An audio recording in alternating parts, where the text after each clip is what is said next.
And what next? I've got also an update about that. I also have the newspapers with me, the Daily Nation, the Standard and the Star. Remember Mwalimu Dida, who vied for presidency in 2013? Well, he's actually serving a 7-year prison sentence in the United States. So I'll also be telling you about that. So as I've said, it is a jam-packed session, informative session as well, on what is making headlines across the country. Feel free to talk to us across our social media platforms. That is on EBN TV. We'd love to get your feedback. This morning, the hashtag on X is hashtag #MorningLive@TVEBN. And you can tag me at It's Nanjala. Let's get this show started. Now, the process of collecting DNA samples from the parents of students at Hillside and Darasha Academy Primary School has officially begun. This follows the fire incident that occurred last Thursday, claiming the lives of 21 students, with 17 others still unaccounted for. Parents, relatives, and family members of the missing students have continued to gather at Naromoru Level 4 Hospital to participate in the process of identifying their children. Siku za machozi, siku ngumu kabisa, ngumu. Kwa maana kama hujaona mtoto kwa siku 4 na unapewa hope mtoto yuko na umuoni, ni uchungu. Ukiwa mzazi ni uchungu. Uwezi kula, hata kuoga kwenyewe uwezi, nakwambia. Hakuna kitu yoyote unaweza fanya. Ni ile tu tunajipea tu nguvu. Kama itakuwa ni mapenzi ya Bwana mtoto wetu akue yako hapo, mtafanya nini? Nitaambia Mungu tu, ni mapenzi yako Mwenyezi Mungu. Kwa maana yote ikitendeka, Mungu tu alikuwa tu anajua. Sidhani Mungu alikuwa ajui. Sasa mimi nitanyamaza tu, niambie Mungu tu. Ni sawa. So mimi naweza omba kwa government waangalie maumivu yetu yenye tuko nayo na watuone huruma kama wazazi. Wajue tuko na uchungu. Waiharakishe. Hata hivyo walikuwa wanasema ati mambo na wiki 3. Mimi pangu naonelea hata isifikishe hata wiki. At least tuweze hata sisi kuheal, because tuko kwa in so much painful yenye hata siwezi elezea dakika hii. Nile tu naambia Mungu tu atupe uvumilivu. A fire broke out at Oltum Boys High School in West Pokot County, adding to the series of fire incidents in schools within the span of 1 week. Viral videos shared on social media showed students dressed in black trousers and gray t-shirts running away from the thick smoke coming from their dormitories, while some were seen trying to salvage their belongings, including mattresses and other items. According to the police, no injuries were reported.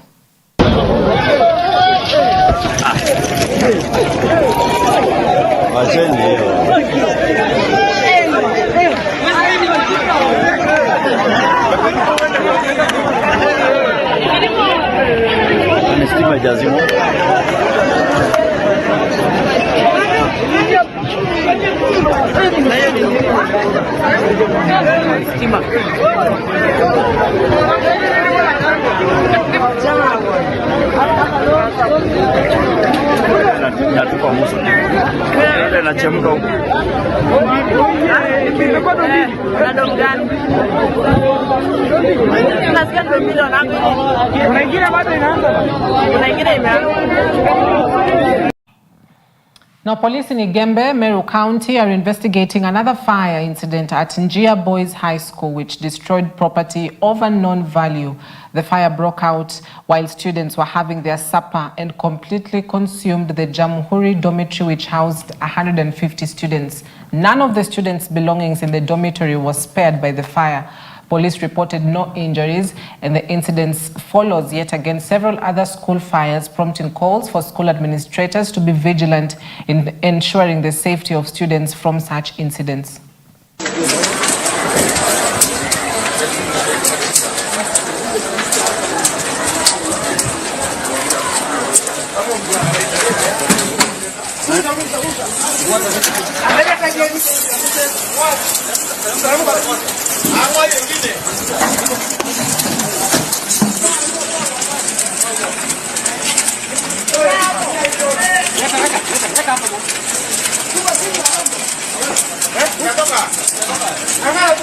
Anguka naye.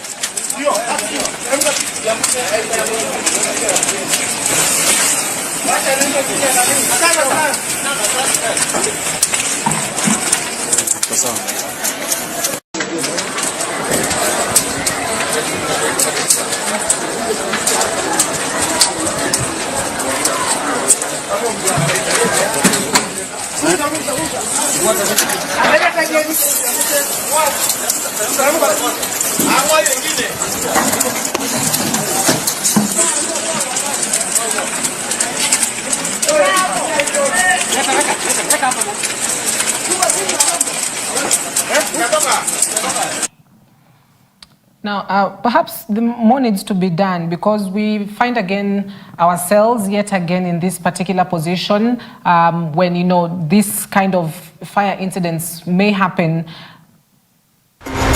Once the fire starts, it's a question of now how do school administrators manage, you know, perhaps, you know, electrical faults in schools or any other causes of fire in schools. And so following that fire incident at Hillside and Arasha Academy and similar occurrences in several schools across the country, there have been safety guidelines that have been put up in place. Nimesikitishwa sana na jambo ambalo lilifanyika kuhusu wanafunzi wetu. Tunaomba serikali iweze kuangalia maslahi ya watoto wetu wakiwa mashuleni. Kwa sababu hata hiyo shule ambayo ilichomeka, ukiangalia hata madirisha zile ambazo watoto walikuwa wanapitia, ni madirisha ambazo zilikuwa ndogo ndogo. Tunaomba mtuangalie sana. Watoto wetu pia ni muhimu katika maisha yetu. Vile mnaweka maaskari katika mabank, ndio vile tunaomba muweke hata mapolisi katika mashule zetu ili waweze kusaidia pia watoto wetu. Kwa sababu unaona pia shule mbili pia zimechomeka. Hiyo haijatufurahisha kama wazazi. Wala ambayo inaniuma sana, niko na wanafunzi wangu, watoto wangu ambao wako shule high school. Na ninaona niko na nakosa usingizi kwa sababu usalama kwa watoto wa shule inanipatia changamoto ya kwamba je, ni nani anapaswa kupeana ulinzi kwa mashule zetu? Mimi naona kwa upande wangu, naona management ya shule inakosa mwelekeo kwa sababu moto inasaje chomeka shuleni na inachukua muda mrefu sana wazima moto kufika kule shuleni. Mimi kama mzazi nahuzunika sana. Naomba serikali tafadhali utusaidie kwa hilo swala na upate kuzingatia ni nani hasa amekosea, ni nani anafaa kuwekewa kidole cha lawama. For the last 3 days tumekuwa tukishuhudia uchomaji wa shule. Ile kitu tu ningesema ya kwamba serikali iweze kuweka mikakati ya usalama kwa watoto wetu wa shule.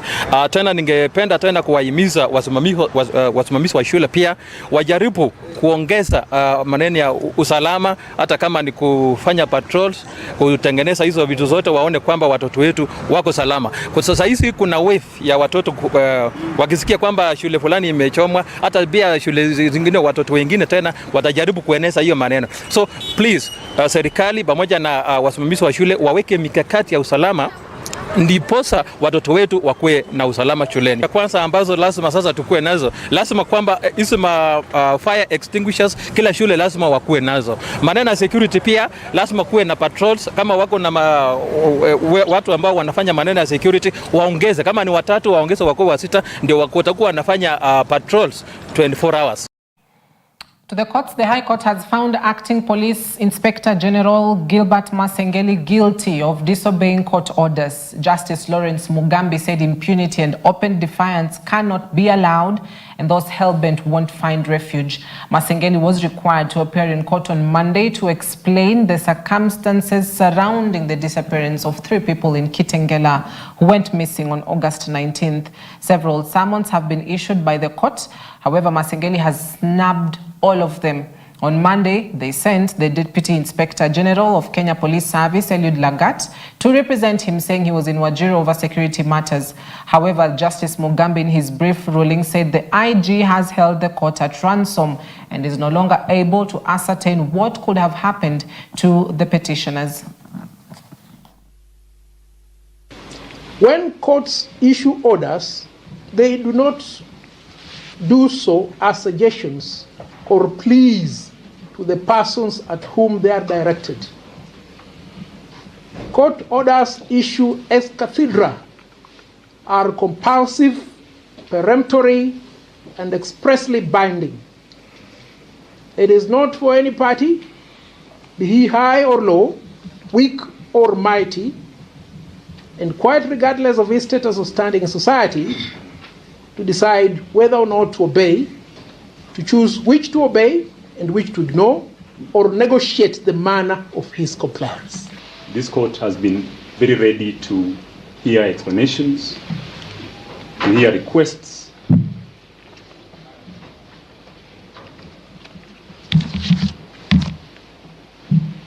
and in many instances be very agreeable with the respondents.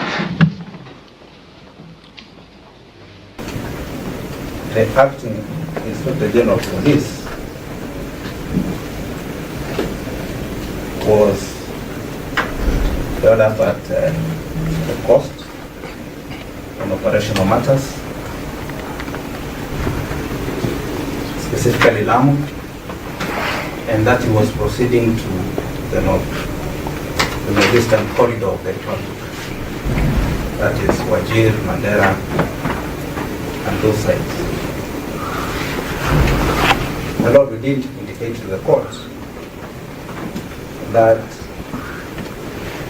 the operational matters that the IG is involved in are in the context of securing the Republic,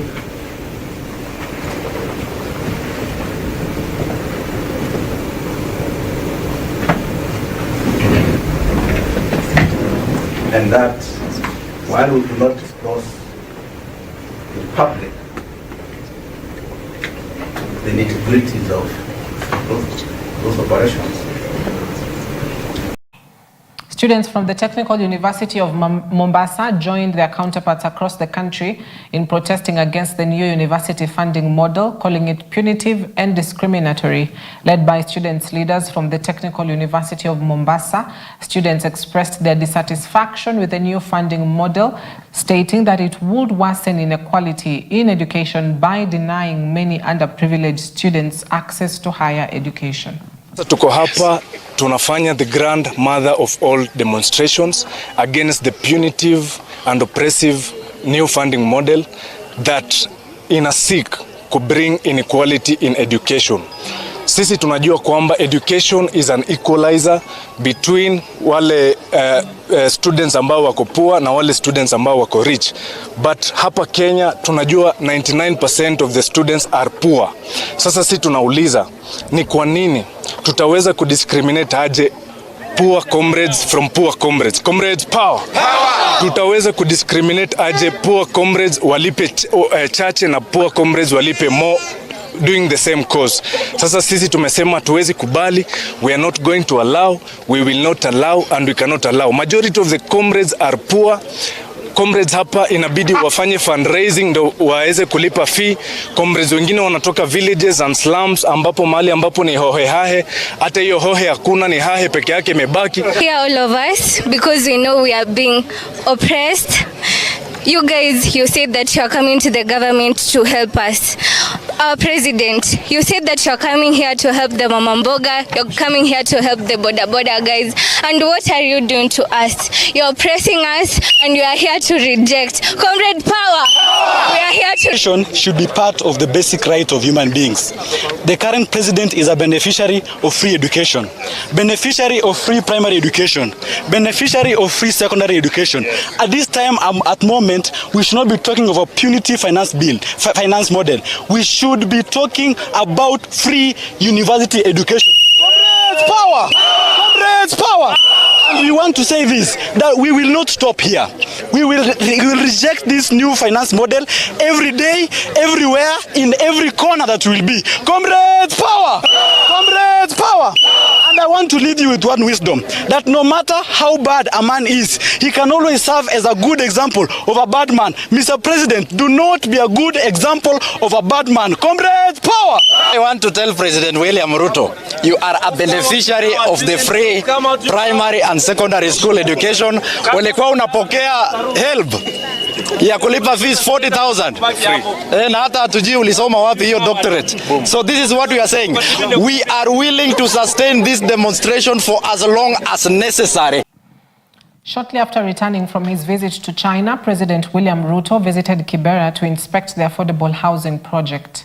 Accompanied by other government officials, including the Nairobi County Governor Johnson Sakaja, President Ruto continued to champion the affordable housing, noting that it has generated employment for the youth and contributed to infrastructure development by eliminating slums and promoting decent housing among Kibera residents.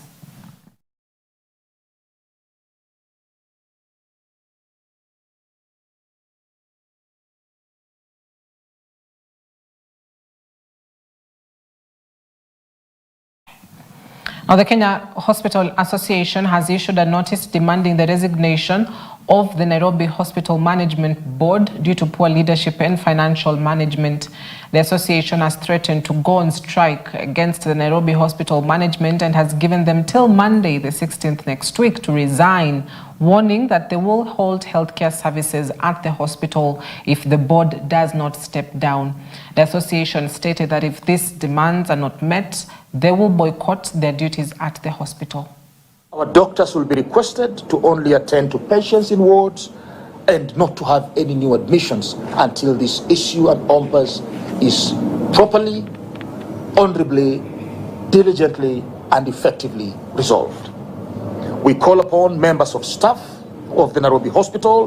We hear your cry, and this is an opportunity to also join us in this important call to save the hospital. We call upon all the members and stakeholders of the Nairobi Hospital of goodwill to rise to the occasion and save the hospital from the choking hands of the board. The company secretary, on the other hand, in total disregard of the applicable laws and regulations, has failed to avail the register of members of company despite numerous...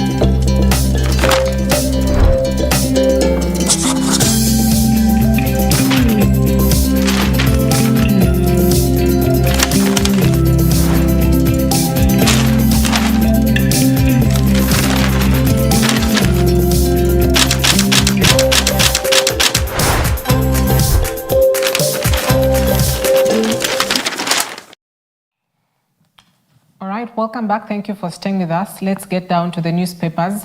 I do have the Daily Nation, the Standard, and the Star this morning. So we'll kick it off with the Daily Nation that speaks of 5 days of anguish. 5 days of anguish. Tragedy as 140 parents have confirmed they have their children at home. Now, parents who have been waiting for 5 days to know the fate of their children are in agony as the painstaking DNA analysis on casualties of the Hillside and Russia fire begin. On Monday, they turned up at the Narumoru Hospital mortuary as they sought to know whether their children are among the dead or not through tests which are likely to take some time. So their parents whose faces have been put on the pages, which definitely tell the story of just the anguish and the pain. Elizabeth Ndiritu, whose nephew Bernard Warutere has been missing following the tragedy. John Mwangi, the father of Ernest Ngaruya, aged 11, who the father presumes is dead, but is yet to get that confirmation. Simon's Gakuo, 12-year-old son, is also missing. And Josephine Wanjiru's son, Kent Mungai, aged 13, hasn't been seen since the tragedy. Well, that is a story that is on page 4 and 5 of the Daily Nation this morning, as it has now been confirmed by the authorities that the dormitory that went up in flames had 164 pupils as opposed to the 156 that had been reported initially. Now, authorities have confirmed the 21 children died in the fire on the night of September 5th, with the revelation revealing that the number is not 156 but 164. Now, today, the forensic team is expected to begin sorting the bodies ahead of the post-mortems. Now, Joyce Wambui is clinging to hope that her 12-year-old grandson, who's a TikToker known as Success Wanjao, is still alive. Now, still There are parents who are yet to get the details of their children, whether they succumbed in the tragedy, because remember, the bodies reveal that they were burnt beyond recognition, and so this meant that there has to be a DNA test made just to identify whose child has unfortunately succumbed to that particular fire. Now, the Nyeri County Commissioner and Acting Regional Commissioner Pius Murugu said all the 164 boys who were at the dormitory had been accounted for. He said the National Disaster Committee sat for the first time and consolidated the data of all the boys who were in the dormitory. So it's all doom and gloom as parents present DNA samples for forensic analysis to identify pupils who are burnt beyond recognition on Saturday night at Hillside Endarasha Academy in Nyeri County. So that is the headline on top of the pages, which obviously paints a picture of a lot of pain, a lot of anguish, heartbreak, you call it, all those words, sadness. This is not just the parents who are feeling the pinch at Hillside and Endarasha, but also the community from that region, the county at large, and all Kenyans who can only imagine the pain that is being felt by the parents and the guardians. And so that is something that continues to develop.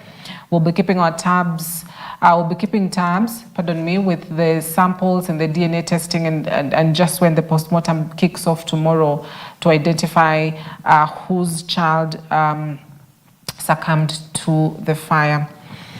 Now, top of the page as well speaks of Gachagua to Ruto, address these 6 grievances. The message from Gachagua to Ruto, address these 6 grievances. Now, Deputy President Rigathi Gachagua's camp has framed 6 grievances causing unease in government as allies of President Ruto plot how to counter the DP's growing influence and discontent in Mount Kenya.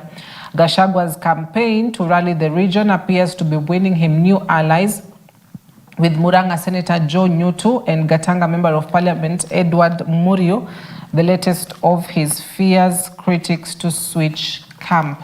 So that is a story that is on page 7 this morning. Mount Kenya region is at the heart of issues said to cause bad blood between factions. Now, Nyeri Governor Mutahi Kahiga has persistently said we stood by Dr. Ruto when he was being harassed by his boss, that is President Uhuru Kenyatta. We trust that Ruto will not choose the same path of harassing his deputy and his associates. Implementing the economic charters with the Mount Kenya Kwanza signed, implementing the economic charters that Kenya Kwanza signed with Mount Kenya, among other regions, in the run-up to the 2022 elections is an issue linked to Gachagua's executive mandate to champion agriculture reforms in coffee, tea, and dairy sectors. Naivasha Member of Parliament Jane Kihara has lamented that the recent slashing of the coffee reforms budget from 200 million shillings to only 6 million shillings raises concerns. Gachagua's camp also says that the police, including the DCI and the NIS, should not be used to manage politics, including state-sponsored abductions. Abuse of the state machinery by powerful individuals to intimidate those supporting Gachagua and respect for court orders are also their demands. Now, members of parliament, including Benjamin Gathiro of Embakasi Central and James Gakuya of Embakasi North, have protested that the DCI has defied court orders to return their mobile phones confiscated during an investigation into alleged financiers of anti-government demonstrations. And so this, I'd call it push and pull between allies of President William Ruto and allies of Deputy President Rigathi Gachagua continue, even as it has emerged that Mount Kenya East seeks to break away strikes and to give that heavy blow at the DP. Now, for the first time in Kenya's politics, after a long time, we might actually be speaking about a split Mount Kenya. Even as the Daily Nation puts that there's a section of members of parliament who are seeking to break away and form Mount Kenya East, and then there will be Mount Kenya West. And in case you're wondering who is on the east side and who's on the west side, well, counties like Meru, Tharaka Nithi, and Embu will be Mount Kenya East. Then counties like Murang'a, Nyeri, Kirinyaga, Kiambu will be Mount Kenya West. And so largely those that are breaking away, from the Meru communities or the Embu communities. And so the members of parliament who met at Isaac Walton Hotel in Embu County yesterday, and have resolved that, Professor Kithure Kindiki, who's the Interior CS, who's also from Tharaka Nithi County, and Justin Muturi, the CS for Public Service, who's also from that region, will be championing the region's interests, signaling growing cracks in the larger Mount Kenya region. The elected leaders drawn from Embu, Tharaka Nithi, and Meru counties said Professor Kithure Kindiki will, going forward, be their link to the executive. The meeting was attended by Mbeere North Member of Parliament Geoffrey Ruku, Mpuru Aburi, who's the Tigania East MP. It was also attended by Meru Woman Representative Elizabeth Kailemia and her Embu counterpart Pamela Njoki, John Mutunga of Tigania West, Nabat Muriuki of Mbeere South, John Paul Murigi of Igembe South, Embu Senator Alexander Mundigi, Dan Kili of Igembe Central, Gitonga Murugara of Tharaka, and Kareke Mbiuki of Mara, as well as Mugambi Rindikiri of Buri. So those are some of the members of parliament, women representatives, as well as senators who met to champion what they say is their interest. And they're saying that, they've got 3 CSs from that region: Professor Kithure Kindiki of Interior, Justin Muturi of Public Service, and Eric Muga of Water and Sanitation. So there's a breakaway of Mount Kenya East, which could deal a huge blow to anyone that will be attempting to run for presidency, perhaps from the larger Mount Kenya region, because it basically puts 2 sides of the coin, and whether or not one side will accept or the other will not. So it will be interesting to see what response we'll have from Mount Kenya leaders, particularly the region would call arguably the kingpin right now, that is Deputy President Rigathi Gachagua, on what his thoughts are about this new breakaway and what this means as well for Mount Kenya politics, because more often than not, they've always voted as a bloc. The larger Mount Kenya, really, whether from Embu or from Murang'a or from Kirinyaga or from Tharaka Nithi. But if you're having a Mount Kenya East and a Mount Kenya West, then it's a question of now who will be able to, get both of these 2 sides to their corner. Now, also on the Nation, Ruto and Raila deal has Deputy President allies as well as ODM faction rattled. President's camp in Kenya Kwanza has readily embraced the appointment of ODM leaders to cabinet. Gashagua's allies see the co-option of ODM as a move meant to edge him out. Now, President William Ruto's formation of a government that includes opposition politicians is encountering turbulence amid growing discomfort among some members. In the wake of the tensions between Ruto and Gashagua's camps, the entry of ODM leader Raila Odinga allies into the cabinet has continuously fueled the discontent. Furthermore, in Odinga's camps, there are also divisions over the move by some of the members to work with government. Top ODM leaders in cabinet are former deputy party leaders Hassan Joho and Wycliffe Oparanya, former national chairman John Mbadi, and the former secretary of political affairs, who was also the minority leader Opiyo Wandayi, as well as former member of elections board Beatrice Askul. Now, a senior ODM official told the Nation that ODM is currently a divided house. And this is what he said, and I quote, "What we have now is ODM in government and ODM in opposition." That is ODM IG, ODM in government, and ODM in opposition, ODM IO. And so whereas the president's side has welcomed Odinga's allies, the DP's camp appears rattled, even though Gachagua insists that he is unmoved by the co-option of opposition figures, which his allies see as a move to edge him out. Now, in politics, every move matters, and clearly we can see that. Now, Mohamed Dida is serving 7 years in U.S. States. Mohamed Abduba Dida, a former teacher who twice ran for president and finished ahead of some established politicians, is currently serving a 7-year sentence in the United States.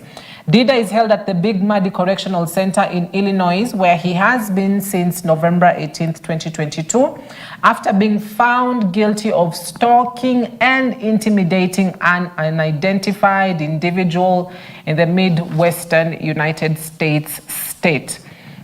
So if you remember Mwalimu Dida, who was very famous for some of just his sentiments which he made during the presidential debate, some of his stances, and the question on whether or not he was a serious candidate. Well, that same Mwalimu Dida is actually currently in prison, and he's expected to be out tentatively in April of 3rd, 2029.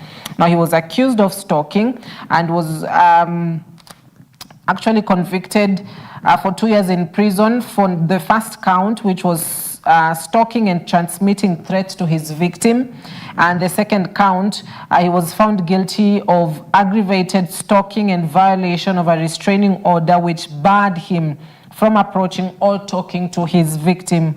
So for this charge, Dida was sentenced to 7 years in prison, 2 years and 5 years of separate accounts. So it's not clear who the victim actually is, but Mwalimu Dida is currently in prison, in case you've been wondering where Abduba Dida Mohammed is at. Now to the Standard newspaper, which is quite bold this morning. Officer gone rogue. That is the headline on the Standard newspaper this morning. Officer gone rogue. Now, who's the officer? Well, the officer is the Acting Inspector General of Police, Gilbert Masengeli. Now, the acting IG has for the 7th time disobeyed the courts. The court found him guilty of contempt and will punish him, whereas lawyers want him declared unfit to hold office, and their families clinging to hope their abducted loved ones are still alive. Now, that is a story that is on page 4 and 5 this morning of the Standard, that speaks of one page, Masengeli unfit to hold public office, lawyers say, of defiant IG, as the other speaks of court contempt. The Inspector Acting General to know his fate on Friday after guilty verdict. Now, Masengeli failed to comply with court orders. Now, he was to appear before Justice Lawrence Mugambi, but for the 7th time, he did not.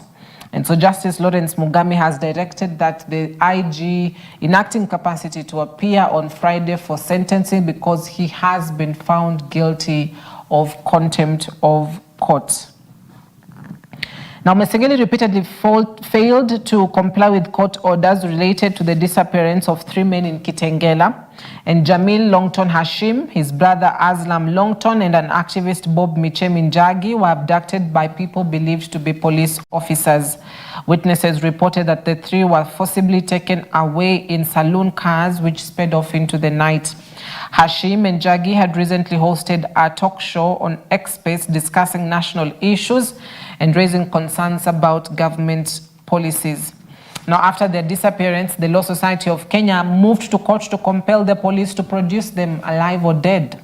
And the police, however, declined to give any explanation concerning their whereabouts. So the High Court then issued multiple summons to the acting IG Masengeli to appear before the judge and provide information about this particular case.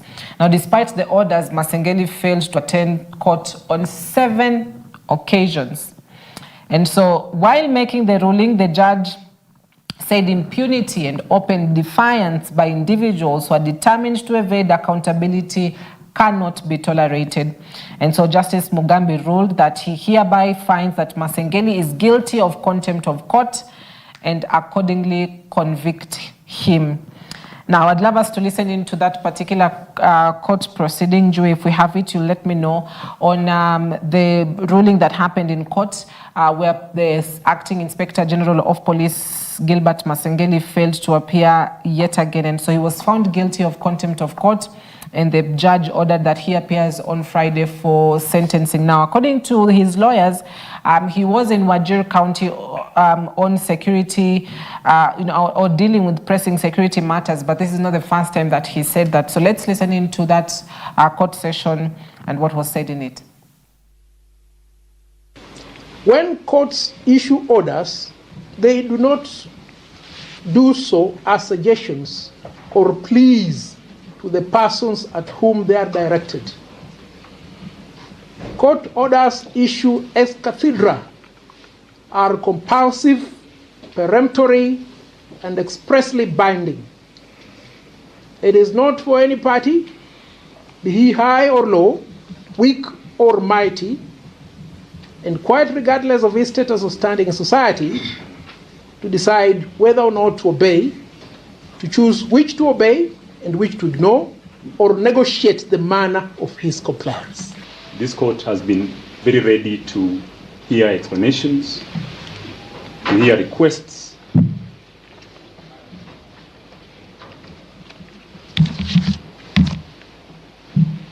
and in many instances be very agreeable with the respondents. The acting Inspector General of Police was held up at the coast on operational matters, specifically Lamu, and that he was proceeding to the north, the northeastern corridor of the Republic, that is Wajir, Mandera, and those sides. My Lord, we did indicate to the court that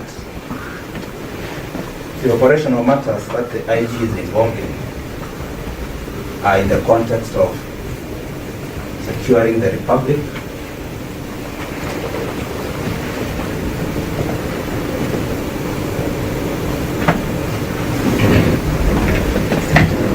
and that while we do not disclose in public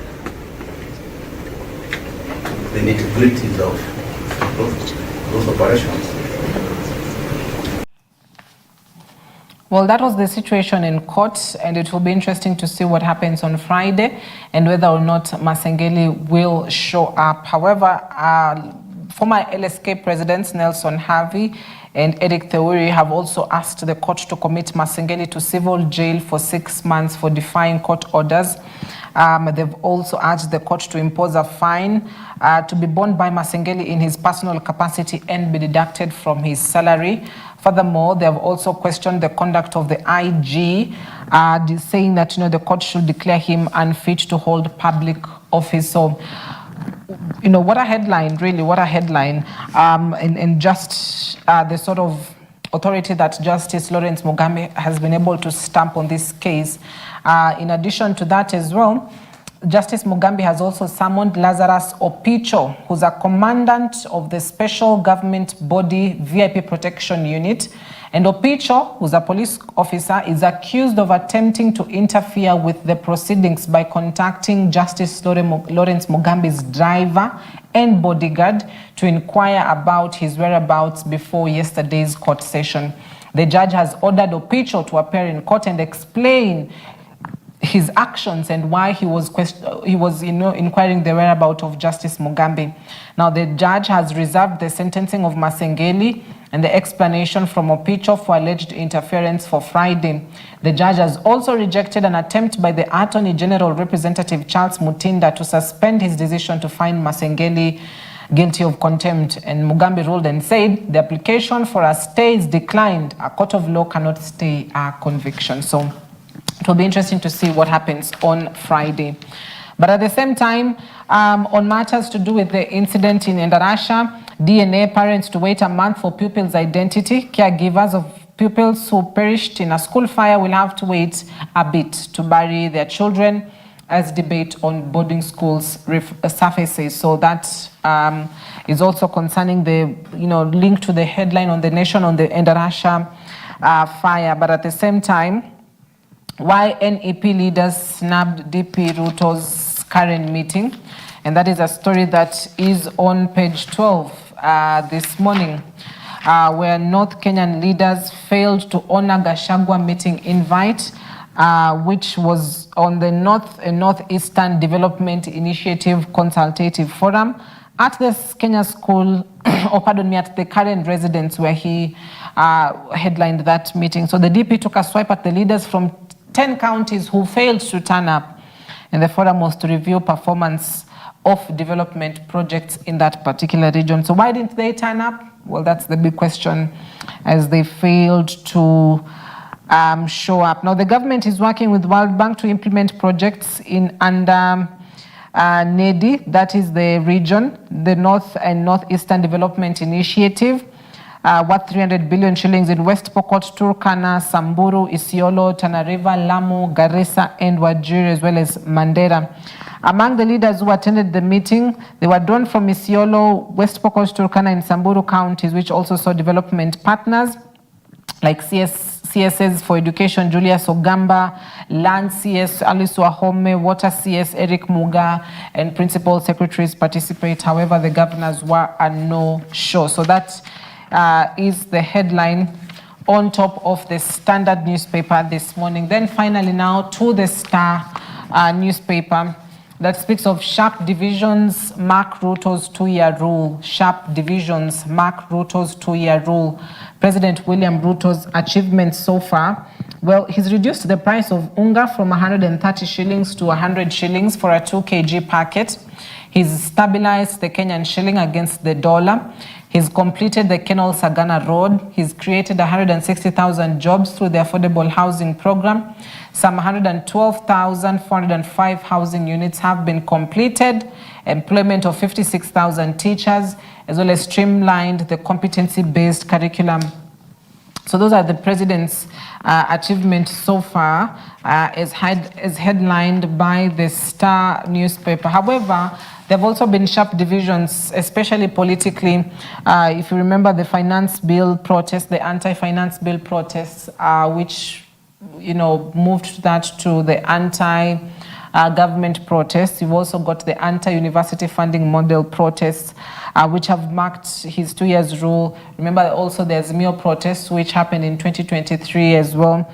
And so as President William Ruto marks 2 tumultuous years in office, this Friday, the landscape of Kenyan politics is sharply divided, reminiscent of the political turbulence seen during the 1982 coup.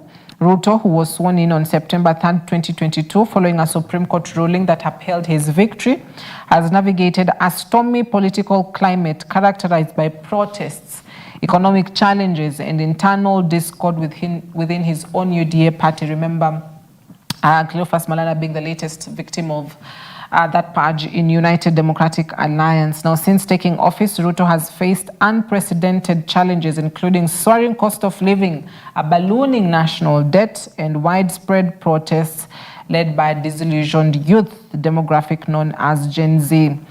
Well, the protests peaked on June 25th when protesters stormed Parliament, causing extensive damage and vowing to occupy State House. This escalation prompted Ruto to deploy the military, a first in Kenya's history, to quell civilian unrest. So that has been his 2 years, really.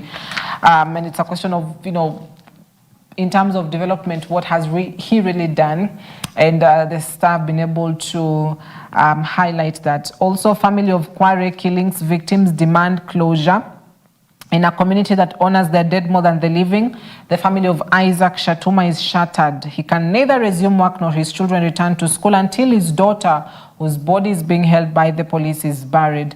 24-year-old Brenda Shatuma was among those whose mutilated bodies was found in a quarry dump site in Nairobi in July. So families still demand foreclosure. And they've also not been given the bodies to bury. So that is the headline on this newspaper, Star, this morning. And that has been the extensive coverage of the Daily Nation, the Standard, and the Star.